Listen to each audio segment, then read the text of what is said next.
माझे नाव ऐश्वर्या. मी आता तिसरी शिकते. माझ्या पाठाचे नाव आहे वासाची किंमत. माझ्या शाळेत जिल्हा परिषद प्राथमिक शाळा अंदर सुंबुली. आज आम्ही छोटंसं नाटक घेणार आहोत, वासाची किंमत. कुंदापूर जवळच्या उमराच्या वाडीत शिवानी राहायची. 8-9 वर्षाची शिवानी होती भारी चतुर.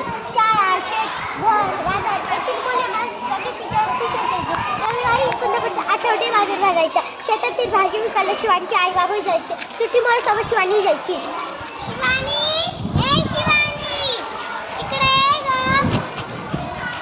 काय ग, आज रविवार तुला सुट्टी आहे तर तू पण चल आमच्या संगे बाजारात. एक आहे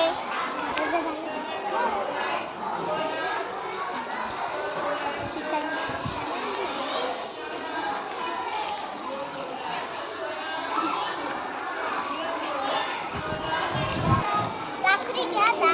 या या या काही घ्या ना. या या या कसं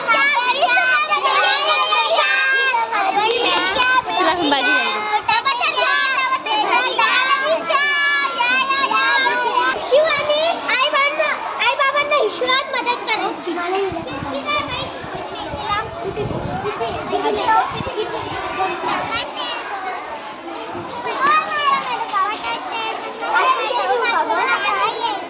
आम्हाला भेंडी द्या.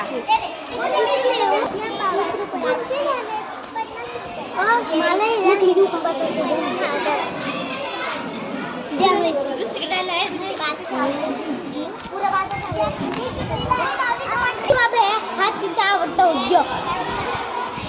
एका रविवारी अशीच फिरत ती मिठाईच्या दुकानापाशी आली. मिठाई पाठची सहज उभी होती.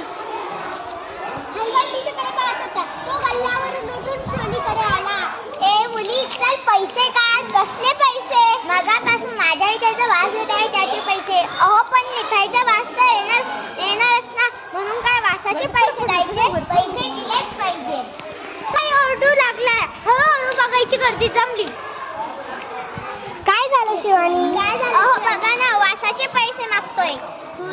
काय माणूस आहे हा? वासाचे पैसे खुलाच दिसतोय. तिला काहीतरी सुचले. ठीक आहे, थांबा, मी पैसे घेऊन येते. आई, भाजी विकून आलेल्या चिल्लर पैशांची थैली दे ग मला. का ग, काय झालं? कशाला पाहिजे? अगं ती एक गंमत आहे. तू पण शिवानी आई सोबत पैशाची पिशवी घेऊन निघाली. मिळाले पैसे.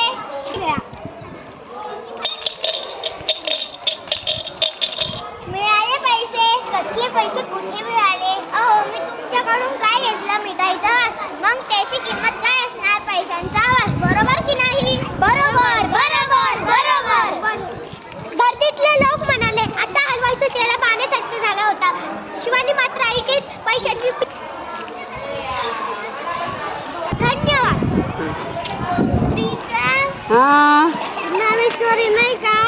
तुम्हाला नाव किती आहे? ज्ञानेश्वरी. आता चला वर्गात एवढा बेंच ठेवा. कपडे बदला. पैसे कोणाचे? पैसे कोणाचे?